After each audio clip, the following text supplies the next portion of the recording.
The helicopter shot of Pogačar going up the mountain, he just looked fast. It was like, oh God. Like the white lines was going, thump, thump, thump, thump. It was like, what the hell?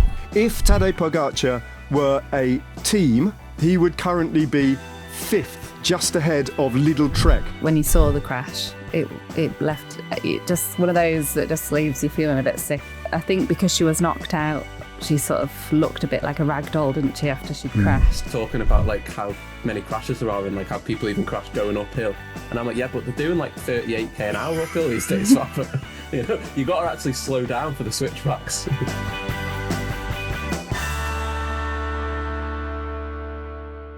This podcast is proudly sponsored by Science in Sport. You can't miss SIS across the Grand Tours. And did you know they were the original sports nutrition company? They invented the first isotonic recovery drinks and gels, and their lab is where the first ever dual source gels were born. Their beta products are seen in the hands of cyclists across the Tours. SIS products were adopted by Team GB, and now, 30 years later, over 400 pro, elite and Olympic teams trust Science in Sport. Hello and welcome to For the Love of Cycling. I'm Ned Boulting, always have been.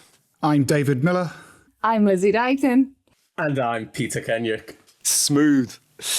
And today we're going to cover Tadej Pogačar's domination at the Tour de Suisse men's race and the much less predictable Tour de Suisse women's race, in which Marlen Reusser secured the win in the GC for the third time in her career.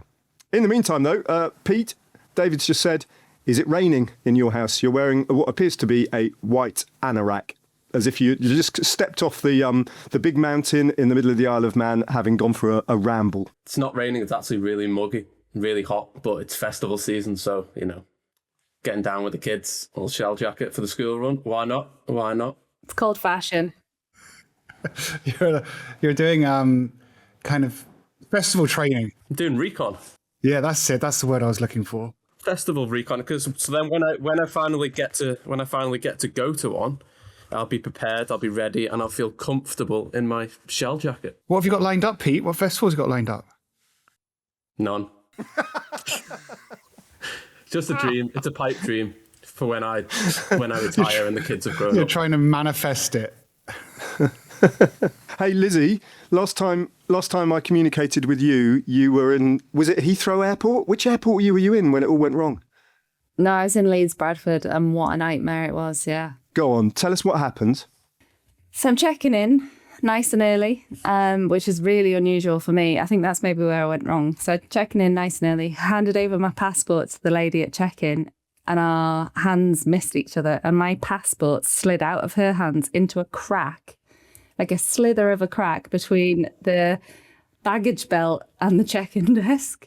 Oh my God. And I had to get two blokes to come and dismantle the whole thing. Thankfully, they retrieved my passport, by which time I was on standby because it had taken so long. And I'm flying to Amsterdam to get a flight to America. So it was pretty stressful times, really. Well, that's impossible to recon, isn't it? Yeah, you can't recon that one. But also the geometry of it almost looked impossible, right? Your passport would have had to fall in a precise line like that, and that actually sort of like not clipped either side of this time. You could try that a million times and like only one time would it go through. The check-in woman went on to tell me about this theory of, there's some sort of theory where everything in your life keeps going wrong. Chaos theory. And I was like, great, yeah, cheers. She kept going on about it. I was like, and then I started to catastrophize, and I was like, maybe I shouldn't get on this flight. Maybe it's a sign, because I hate flying. So then I was just, extra nervous. Catastrophize. Is yes, that good not word, a word? isn't it, Pete? That's a really good word. It might be up there with one of my favourite words. That's because you live and breathe catastrophizing. No, I mean, I just heard it and I was like, wow. You should get a festival t-shirt with, festival t-shirt with Catastrophize Pete on. Yeah. Love that word. That's great. And the chaos theory, that's a good one as well. Yeah, chaos theory is great. I read a book on that 20 years ago. It's super cool. What were you doing in America anyway, Lizzie? What possible justification is there to go to the United States of America in the current climate? Yeah, well, I was sort of pretending to work, really. I went there for Trek's 50th anniversary and just had a great time for 4 days on the pretense of working. So it was good, yeah. Celebrated the fact that they've been around for 50 years and spent loads of time with lots of fun people and saw lots of cool bikes. Yeah, it was a nice time. Yeah, it's not really work, is it? It's not really work. Anyway, yeah.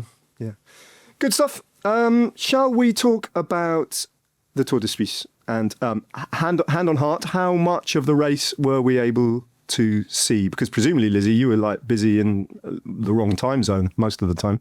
I was in the wrong time zone. I watched a lot because I had, on our last pod, I was talking about the Sexas effect, and I used Pogačar as an example. So obviously I had to watch Swiss. So I watched the first stage, not expecting much. So I'd got back and I turned it on, and it was like 75k to go. And literally as I turned it on, Pogačar and McNulty had just slid off the front, coming off a descent into a Cat 2. And I was like, oh. And this is like within 2 minutes of me watching, turning it on. And I just saw they got a gap coming off a descent through a roundabout into the bottom of the climb. Pogačar just looked across at McNulty and kind of nodded, and they went. And then that was it. And it was just awesome. He absolutely destroyed the whole field.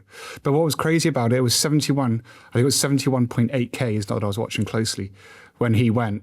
And he just, it looks like he was almost regretfully going, because it was just happened so kind of, I guess, effortlessly in a way.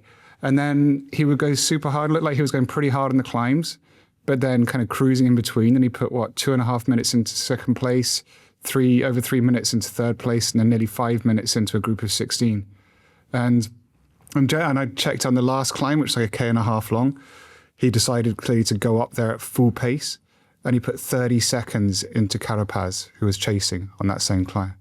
It was just absolutely majestic. I loved it. So, safe to say, I don't think the suspense factor in the men's race was quite the same as with the women's race. But we'll start with the men's race. But just before we sort of like go into it, if you like, stage by stage a little bit, what do we think just generally of the kind of format of the women's course and the men's course being pretty much the same, different distances every day, and the fact that the women had to get up incredibly early in the morning, probably had their breakfast at 6:30 in the morning, just to get their race done and finished before the men's race. And I think I'm right in saying this is born out of the slight financial precariousness of the Tour de Suisse, that I think it's partly a cost-saving exercise so they can bring the whole organisation and the road closures into one day. But what do we think about that? Was that a good thing or a bad thing? I thought it was quite interesting. Do you know, I think often, so they've done it before in the Ardennes, for instance, we started at really early in the morning. I quite liked it because I could get a flight home in the afternoon. But I don't know, there doesn't need to be a yes or no answer, I think. Sometimes we kind of get forced into having a drastic opinion over something, and it gets drawn into kind of being about equality when maybe it's not. Sometimes it's just about organisational factors, And I think both are okay. Yeah, I mean, I think if you look at the fact that the Tour of Switzerland's reduced itself from 8 days to 5 days, so it's obviously under financial stress, and the fact they're keeping the women's race on, because they could have kind of gone the other direction and said, no, we're sticking to the traditional 8-day format and we're not going to put the women's race on. I think it's how they've managed to do it. So I think the fact they've still got the women's race on when they're clearly in dire straits or challenging times, I think it's good. And I think, as Lizzie says, I mean, early mornings are sometimes it's kind of better. You get a lot more recovery time after the stage. There's sometimes kind of faffing around. But yeah, I mean, I think if it allows the women's race to be on, then I think it's a great thing. Got a view, Pete? No, I was just thinking from the staff side of it, the early morning starts would be quite difficult. Oh yeah, true. If the riders are eating breakfast at 6:30, then probably most of the staff are up at 4:30. So from that side, it'd be quite difficult. But then again, like you say, you do have more time in the afternoon. But I think from a rider's point of view, I don't think they potentially mind getting up at that time to have breakfast. Like Lizzie said, it depends what type of person you are as well. You're either a morning person or you aren't. For me, I wouldn't have minded getting up and having breakfast at 7. But then other riders, would hate it. So I don't think that's the biggest issue, is it?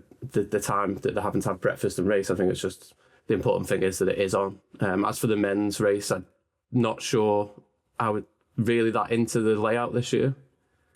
I don't know. When I was watching it, I struggled to. Felt like the race didn't really have much of a rhythm to it, and I don't know if that was because Pogačar was there and he was so much better. But yeah, I thought it was quite a strange race to watch this year. Well, we've always had this thing, haven't we, David, about watching the Tour de Suisse anyway. That for whatever reason, it just doesn't look. It doesn't seem to look quite as I don't know. It's because Switzerland's too perfect, isn't it? So the roads are too perfect. Yeah, and also there's the roads, because it's like watching a European American race. Because Yes, in the exactly. States, the roads are so big and there's a lot of road racing. The reason that the Northern Classics are so good because they're on effectively country farm tracks a lot of the time and left, right. Bike racing is at its best when it's technical. And in Switzerland, it's just not technical. The roads are so fast. Yeah, but I was just thinking that when I've raced it in the past, I didn't have the feeling that we were on massive roads and it wasn't technical, if I'm honest. Just fast, though, the fast roads, which kind of then reduce a lot of it. Yeah, like I turned it on Wednesday at like 12 o'clock, and I was just sat there in front of the TV for ages, and I was like, this looks quite relaxed for the Tour of Swiss, like the Tour of Swiss. I was like, what's going on here? I mean, everyone's pretty chill. I can't remember what team was riding on the front. I was also like, it's pretty strange that they're in control, to be honest. And then after about 45 minutes, I realised it was the Tour of Slovenia. So...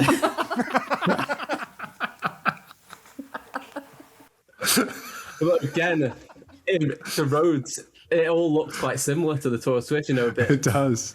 It does. That's so good. And then I was flicking between Tour of Belgium and, Tour de Suisse.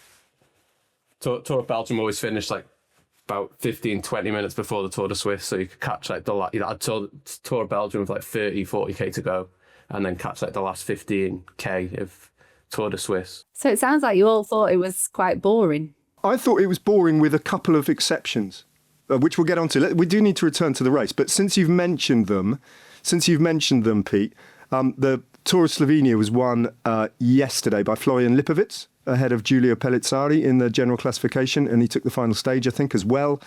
And Balois Belgium Tour was won by Jasper Philipsen. So there's two quite big name riders heading to the Tour de France in really good form, and Jasper Philipsen won the final stage and took GC. Just to provide some information for our listeners. But coming back to the men's race then, so stage 2, I mean, like David's outlined, Pogačar completely destroys the race and effectively puts the general classification to bed, almost, as you say, reluctantly, finds himself in that position on stage 1 with that massive rampage. The GC's almost done. And on stage 2, as a result, straight away, you've got 14 riders who are far enough down in the general classification to get up the road. I think the best placed of the riders in that big breakaway group on stage 2, Pete, was Finn Pickering. Yeah. Who's an ex-rider that you've worked with, isn't he? He's ex-Trinity Racing. Little tiny Yorkshireman who rides for Jayco Alula now. He was over 4 minutes down, and he was by far the best placed rider in the general classification. Yeah, no, he had a good race. I think he finished just outside the top 10 on the final GC. Just looking for him now. Where is he? 13th overall. That whole day was marred by the fact that there was the news of the crash. Erska's crash in the women's race, wasn't it? So it was kind of like you didn't know whether Tadej Pogačar knew that in the race. Evidently, we found out afterwards he did. But there was this kind of, that was the story that was going around, and it was mad because that crash was just horrific. Have you heard any vibes on that, Lizzie, from the women's peloton? What's going on about that? Yeah, I mean, she's doing okay. She's got a broken jaw, but that's the worst of it. And I think, like you say, when you saw the crash, it left it just one of those that just leaves you feeling a bit sick. I think because she was knocked out, she sort of looked a bit like a rag doll, didn't she, after she'd crashed? And it wasn't good to watch. But unfortunately, it is. We all know part of the sport, and she will be okay. So, I mean, but is it part of the sport to have a speed bump like that with a K to go?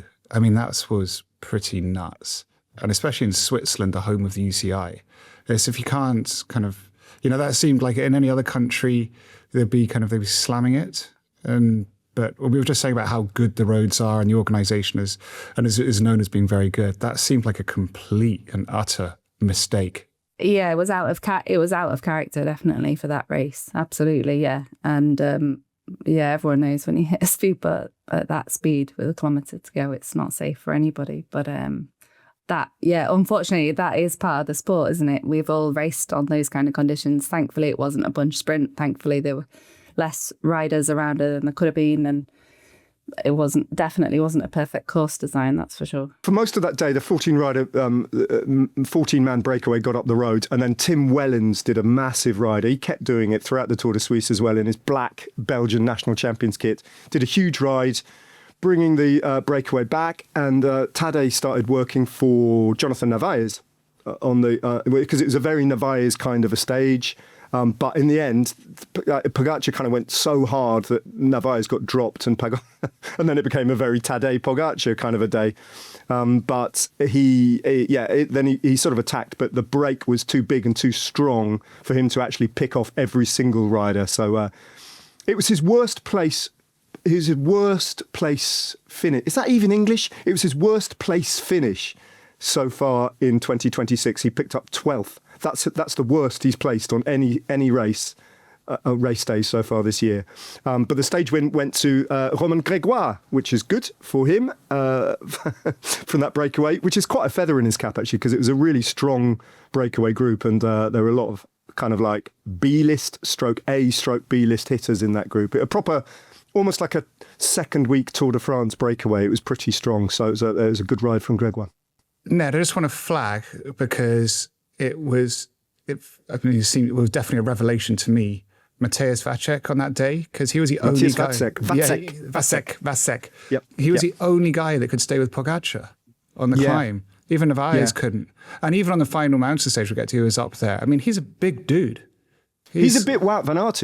He's got all sorts going for him, but the fact that he can climb, like the big change this year is the way he climbs. It was nuts, Pete. He was like the only guy who could go. Narvaez couldn't go with him, was ridden off Pogačar's wheel when he was trying to set him up. And Vacek just kind of plugged the gap and then stayed on Pogačar's wheel. My memory's not as good as yours, David. You're incredible detail for this Tour de Suisse breakdown. Thank you, Pete. Yeah, you know. I think Vacek is an interesting rider. Obviously, I was teammates with him, and I don't know. I just think he's someone who's growing as well. Like, he's still got potential, because if you see him off. Yeah, maybe he's still growing. As in, like, he's still got potential, room for growth in his performance. Like, off the bike, he's got a bit of personality. He's got something about him. He's not just like. Does he pass the Lizzie test? Robot. Yeah, I think he does. Yeah. Nice. Yeah. Nice. He's, that's impressive in itself. You know, he can have a conversation. He's not just like looking at his grams of porridge or whatever. Like, I think he's got some gumption. But what kind of rider is he, Lizzie, or will he become? Because he first came to my attention last year at the Giro, when that was the Mads Pedersen Giro, where Mads won all those stages, and Vacek was doing all sorts of stuff for Mads, you know, like taking him over the climbs, leading him out in the final kilometre. Incredibly versatile, does all sorts. But I think you're right, David. I haven't quite got, in my head, I haven't got it clear what sort of rider he is, really. Yeah, somebody like Van Aert. So, you know. He's about Wout van Aert, yeah. That's a big call, like, but. It is a big call. Are we doing this again? Are we doing the whole... Comparing people? No, are we doing... He's definitely not a GC rider, is he? Oh, yeah. Just to be sure. He's not Ciccone. He's not a Ciccone. He's not Ciccone. Okay. No, he's not Yeah, you Ciccone. missed that, Lizzie. We've got a whole thing about Ciccone is a total brand of rider. He's not just one rider. He is a brand of rider. He's a sort of rider, Giulio Ciccone. But Is he? yeah, he is. You'll have to watch the last podcast episode, Lizzie, to get the full explanation of what a Ciccone Right. is. Guys, Sorry, Pete. What are you trying to say? I think I have the final GC up. He was, just to be sure, third on GC, correct? I know. Okay, so Yeah. he's That's a it. GC rider then. Yeah, that's what I mean. It's like, it's nuts. He's 1 meter 88 and 75 kilos. That's just straight off the top of your head, isn't it, David? That's just straight off the top of my head. It's unreal. You know, I love height and weight.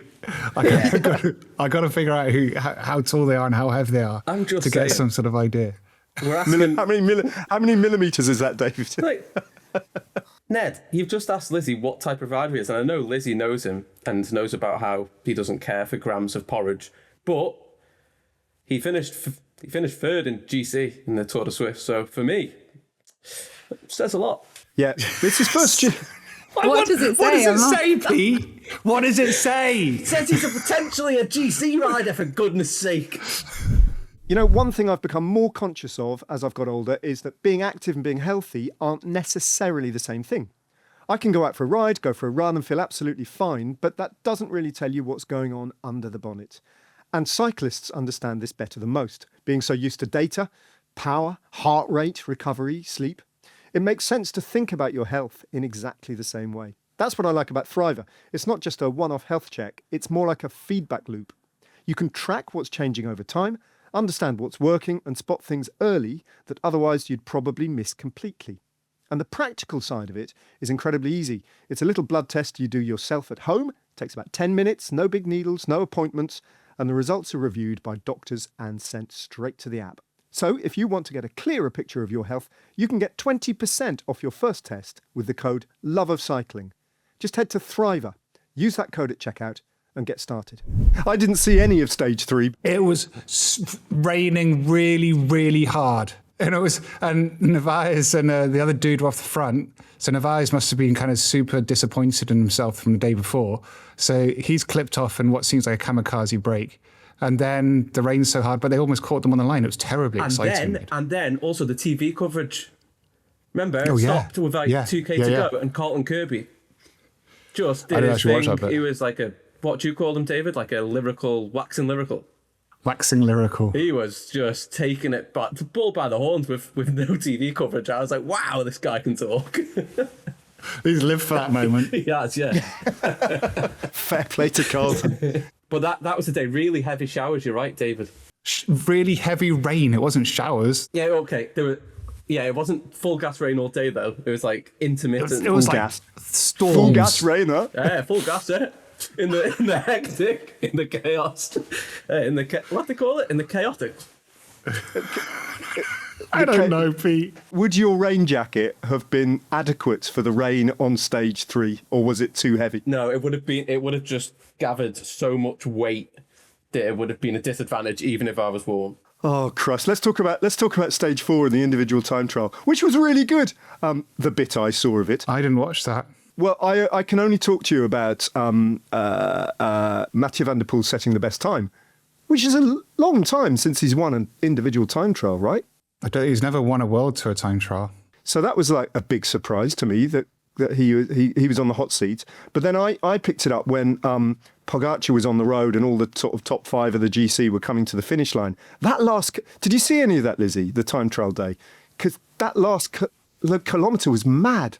Yeah. And the way they were like taking the last corners. Jesus. And but it was just super exciting, wasn't it? Because Pogačar, I thought he wasn't. I mean, he beat. It's a time trial. I've got nothing to say about it other than it was incredibly close. It was 0.31 of a second that Pogačar beat Van der Poel, and Van der Poel looked genuinely kind of crushed, didn't he, on the hot seat when he just like his shoulders and head slumped, and he goes, "What am I supposed to do?" How did you feel about him not wearing his top? I don't know. How did you feel about it, Lizzie? I was all right with it. Yeah. So was I. Yeah. He can. I mean, there's not many cyclists that could. Did he have no top on the hot seat? No top. Yeah, he got fined for it for not wearing his he would have top got on fined, the. Yeah. Don't go didn't know getting that was a ideas, thing. Pete. Don't go getting any ideas, Pete. You've taken your jacket off. Leave it at that. There's no need to go another layer down. No.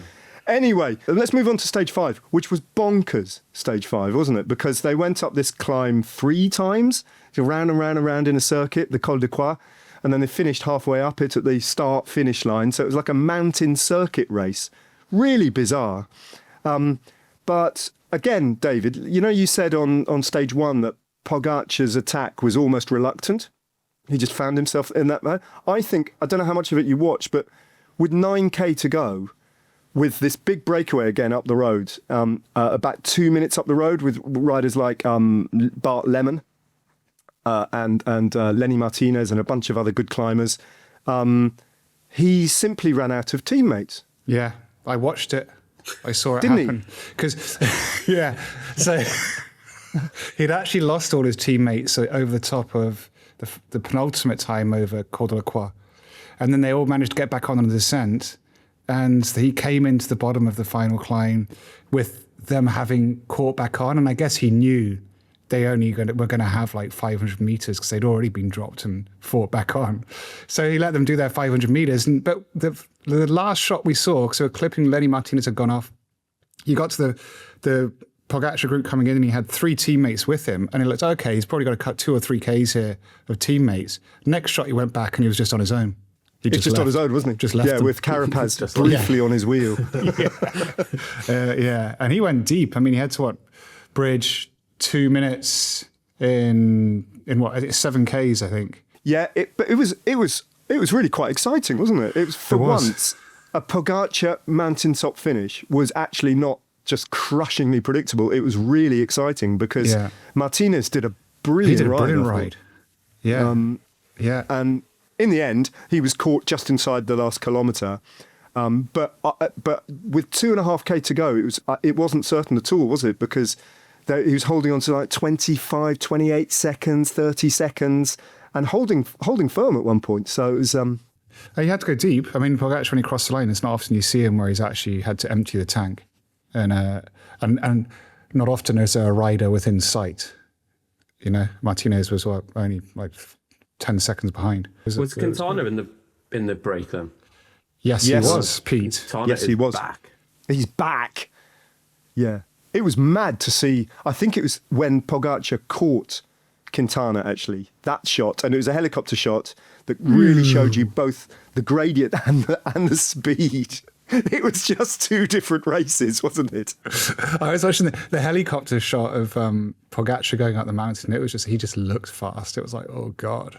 Like the white lines was going, fum, fum, fum, fum, fum, fum. It was like, what the hell? In the Dauphiné, Fofo was talking about like how many crashes there are and like how people even crash going uphill. And I'm like, yeah, but they're doing like 38k an hour uphill these days, Fofo. You know, you got to actually slow down for the switchbacks.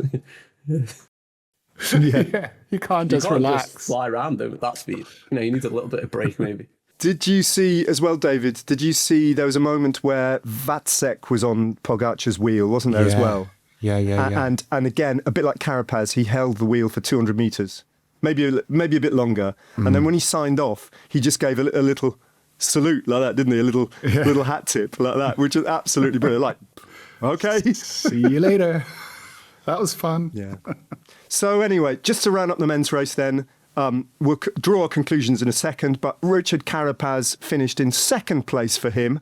That's a good result. And Mathias Vacek, the GC rider that he is, finished in 3rd place, but the time gaps were absolutely enormous after 3 stage wins for Tadej Pogačar, 6:32 to Richard Carapaz and 6:53 to Tadej Pogačar. And Tadej Pogačar now has, bear in mind, he's been quite, weirdly, he's been quite lightly raced so far this year.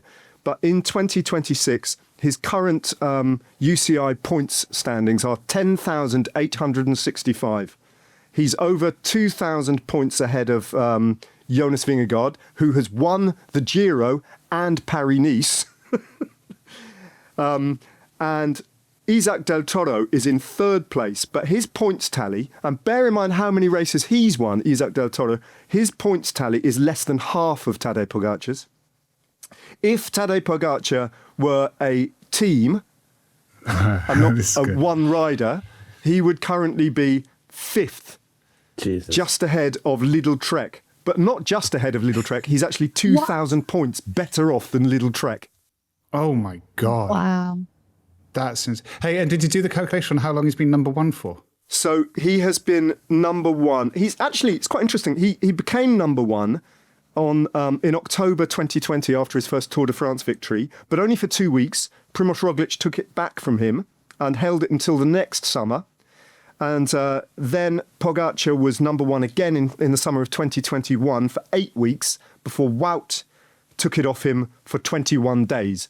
And then from the 28th of September 2021, he's been world number 1.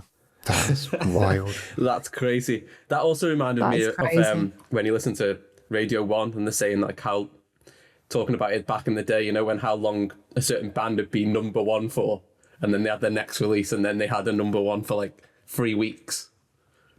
When you were talking about Pogačar, then it really reminded me of that. In the summer I left university, I worked in a shop in Wimbledon during the summer when Bryan Adams' "Everything I Do it for you" was number one. There you go. And the shop was look into my eyes. No. You will see. You will see.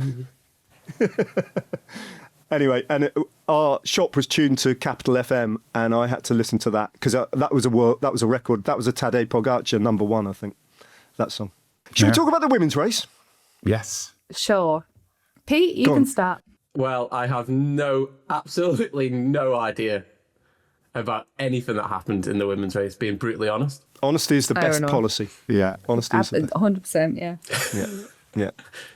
Lizzie, 100%. Should I start? Yes, please. Should Yeah, I you be start, the Lizzie, you resident start. expert? Yeah, okay. I probably don't know that much more either. It was a good race. Really It was good a good race. race. It was a good race. Yeah, lots of different winners, very unpredictable until the end. Marlen Reusser, like you said in the intro, she won it for the third time. And for me, she sort of, put her stall out for the Tour de France, really. Because Lizzie, the context of that is she crashed with Kat Ferguson, didn't she, at the Giro, and I think she fractured a vertebra. Is that right, Marlen Reusser? Yeah, so the thing with Marlen is if she can stay on her bike, she is, for a decent amount of time, then she is the favourite to win any race. She's incredibly strong, but she's unfortunate. She crashes a lot.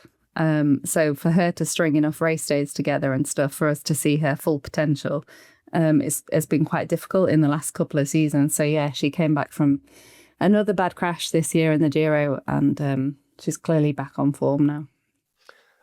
Stage one was a 2-up sprint, wasn't it, between Femke de Vries, who I don't know much about, and Lauren Dickson, who, of course, we found out a lot about, didn't we, during the Giro d'Italia, and it went to the breakaway. Yeah, so we spoke about Lauren Dickson. She's a Scottish rider. She's new to the World Tour this year, and she's been like a standout performer. Like she was the right-hand woman of Demi in the Giro, and then obviously Demi's not riding in the Tour of Suisse, and coming off the back of the Giro in great form to open on the first stage or the second place. It was quite exciting to see what she might be able to do in the race, but unfortunately, stage 3, I think it was, she crashed out and broke her collarbone. So we didn't get to see what she was capable of, but she's riding finals now when she's given the opportunity. It's one thing performing under somebody like Demi, but if Demi's not there and straight away to be performing your own final, it's quite exciting, really. Yeah. And Cédrine Kerbaol finished in third place, which is kind of like notable, isn't it? Because she finishes on the final podium and had a really, really good Tour de Suisse. Yeah, so Cédrine attacked on the descent. She is just the craziest descender I think I've ever seen. So whenever the road goes downhill, she takes advantage. And you'd be a very brave or stupid woman to try and follow her. So yeah, she often makes up time on descents. Kasia Niewiadoma-Phinney's a really good descender as well, isn't she? She's another sort of, seems to be a bit of a weapon on the descent. Yeah, I think, there's two kinds though. So like, if for instance, there are people who are fearless and therefore descend fast, and then there are skillful people who descend fast, and there's a very big difference.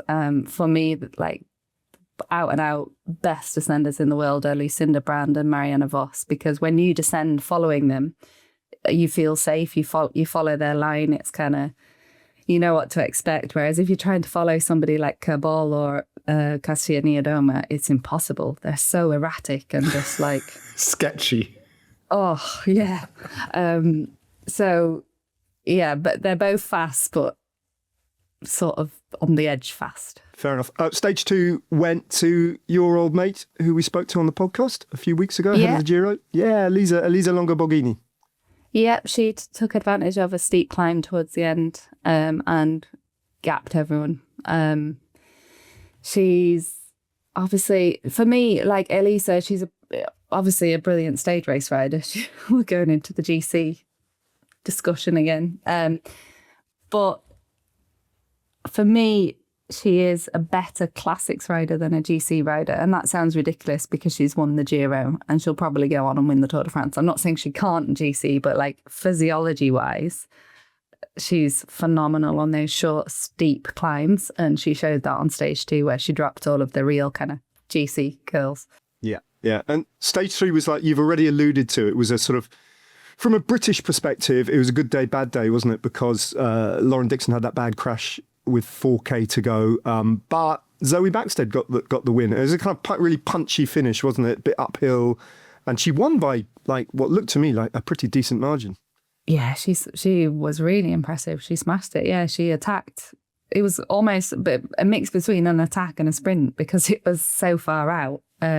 But she launched before anyone else did and got the gap and held it. Was really, really impressive, yeah. But I think one thing we didn't mention was the day before, the chase from Reusser and Niewiadoma, they went the wrong way. Oh, what? So in the chase yesterday, the stage 2, to try and catch Longo Borghini, Reusser and Niewiadoma were chasing, and instead of going left in the finish, they went straight on and lost easily 30 seconds on the chase in the GC. But that is a classic Marlen move. To go straight instead of left. So again, like if she can bring everything together, like she is phenomenal. But sometimes for Marlen, it's just like the not crashing or following the course kind of stuff that gets in the way. Wow. Details. Details. Yeah. She's almost too clever. You know how some people are so intelligent Yeah. that they don't make the best Yeah. Be less of that. It's an affliction, isn't it, Pig? And common sense wise, race tactics, etc. Sometimes she doesn't quite get it. Yeah, but she crushed the time trial, didn't she? Absolutely destroyed everybody in the time. Well, that's how she started out. Let's bear that in mind. She was a time trial specialist before she, falling into the traffic, and becomes a GC rider. But that's literally what happened with Marlen Reusser, isn't it? Yeah. She's a time trial specialist, absolutely. Yeah, it's her event, and she's world champion for a reason, obviously. And she properly smashed the time trial. So Zoe Bäckstedt did a phenomenal ride. She was the closest to her. She only lost 11 seconds. It was a pretty flat 23-kilometre course, and Marlen put in over a minute to any of her nearest rivals, and in particular to Kasia. So Kasia lost, I think I've got it here, 1 minute and 46 seconds on a 23k TT.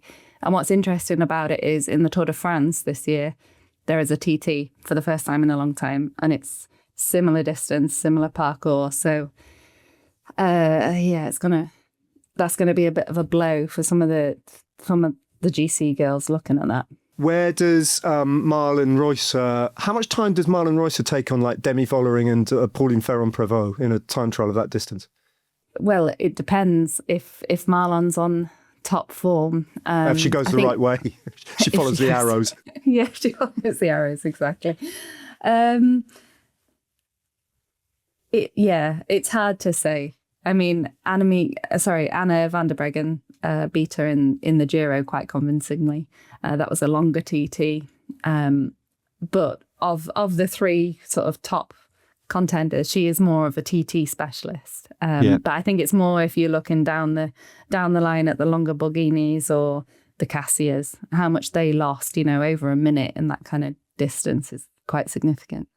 But going into the final stage, which was like a compressed version of the men's race that we've been talking about with the same climb, the Col de la Croix, the GC was super close still. It's just, it was close in the wrong way now for Elisa Longo Borghini, wasn't it? She was only 10 seconds off yellow, but Reusser's now taken yellow and is just going to be like a better climber. And that's sort of how it played out in the end, wasn't it? It was, yeah. Elisa said she had heat stroke, actually. So with like 50k to go, she was dropped. I don't even know where she finished on the final GC. She lost a significant amount of time. But there was a few riders actually complained of heat stroke this week. Kasia said stage 2 when she lost so much time to Longo Borghini that she had heat stroke as well. So it's good for them to kind of get that out of the way heading into Tour de France prep. They'll know that they need to do a bit more of that. Yeah. Well, just off the top of my head, she finished ninth, Lizzie, 10 minutes down on Marlen Reusser. But Kasia Niewiadoma finished both third on the final stage and in the general classification, and Cédrine Kerbaol finished second on the stage, the final stage, and second on GC, which must be one of her best results, right? Yeah, in GC, yeah. So she's definitely, I mean, she's won the Young Riders jersey in the Tour de France and stuff. So she's performed at a GC like stage race before, but traditionally she's been better at the one day stuff. So yeah, she's looking good going into the Tour de France. I think Kim Lacourt was another interesting one for me. So she's had loads of injuries all season, and she was only 37 seconds back. So that was on the last stage, she was only 37 seconds back on a tough climbing stage. So she's coming into form as well. So she'll be interesting to watch, because I think for us, the Tour de France is a bit of a tricky one, because you've got riders, say, like Anna van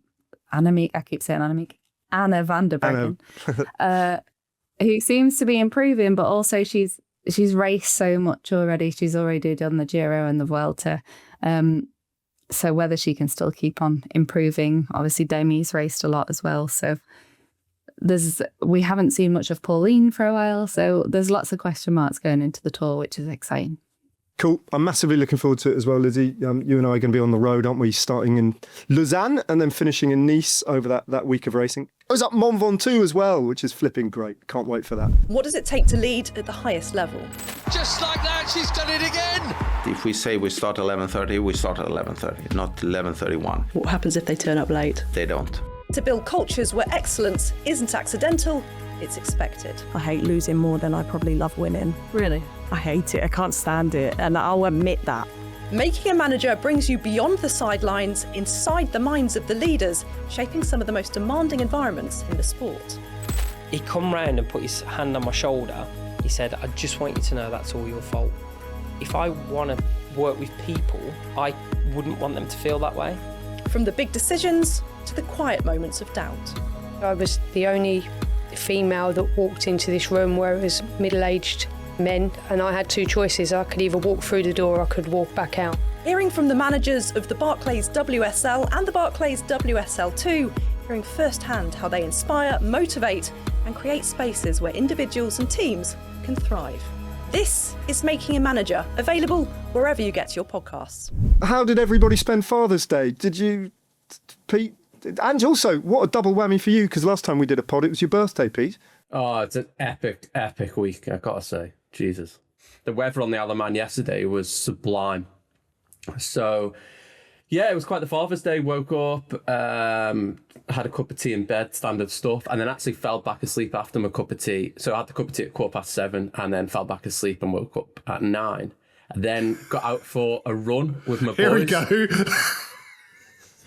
Just take us through the whole day, Pete. Oh, right. You asked me how it was. No, carry on. All right. That's great. So then, so actually when I was asleep, my youngest boy, Emerson, who's 8, did an hour on Zwift, which is mental. Blew my mind. That's mental. It's mental. Blew my mind when I woke up, and then came out for a 5K run with me and my other boy, Axel. So it was a big training day for him, big workload.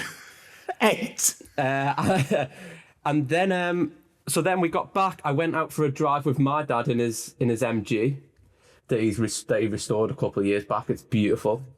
We finished at the pub, 400 metres down the road from my house. Had 2 pints. 400 meters. 2 pints of Madri, then came back up the house, and we did a Spanish tapas style themed day, with all the usual food that you get in tapas, patatas bravas, meats. Because you're Spanish, aren't you? Exactly. We didn't have padron peppers because we couldn't find them anywhere on the Isle of Man. And then also Spain were playing at 5, or around that time. So we had the food. Then we watched Spain play. Had some Estrella with food because Spanish beer. And yeah, top day. Right, shall I go through mine then? Yes, please. Yeah, go on. Nicole and the kids left for England on Saturday, so my Father's Day was on my own. I was just kicking it, chilling around. That was my day. Yeah. Lovely. Pretty perfect. What about you, Ned? I honestly can't remember, Lizzie. Did you get a card at least?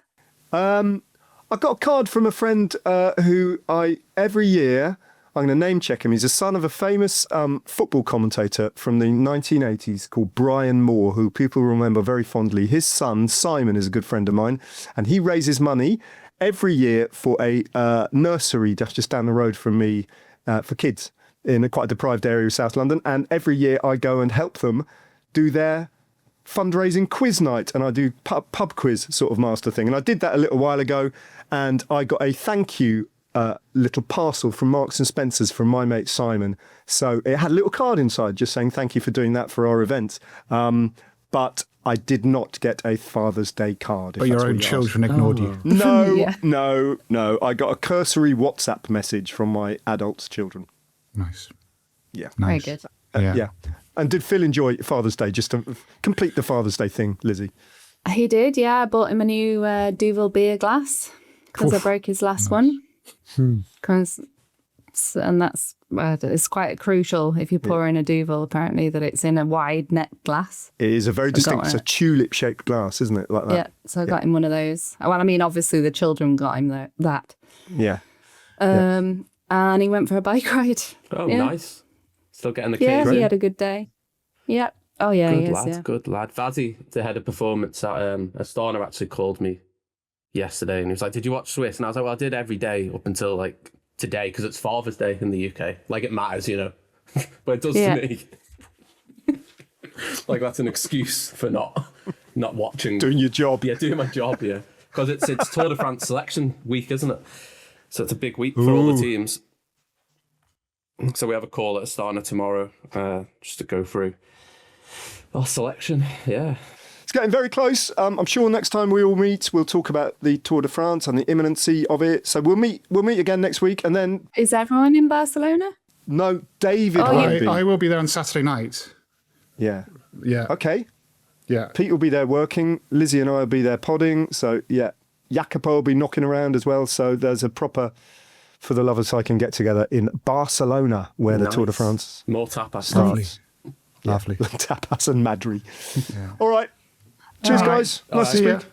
Bye. See ya. Bye. Bye. This podcast is proudly sponsored by Science in Sport. You've seen Beta fuel gels and recovery drinks in the hands of the riders. Now it's your chance to get your hands on some SIS goodies. If you spot Science in Sport on TV or in a photo, clip it, post it, share it, tag Science in Sport on Instagram, and include #LoverCycling in the caption.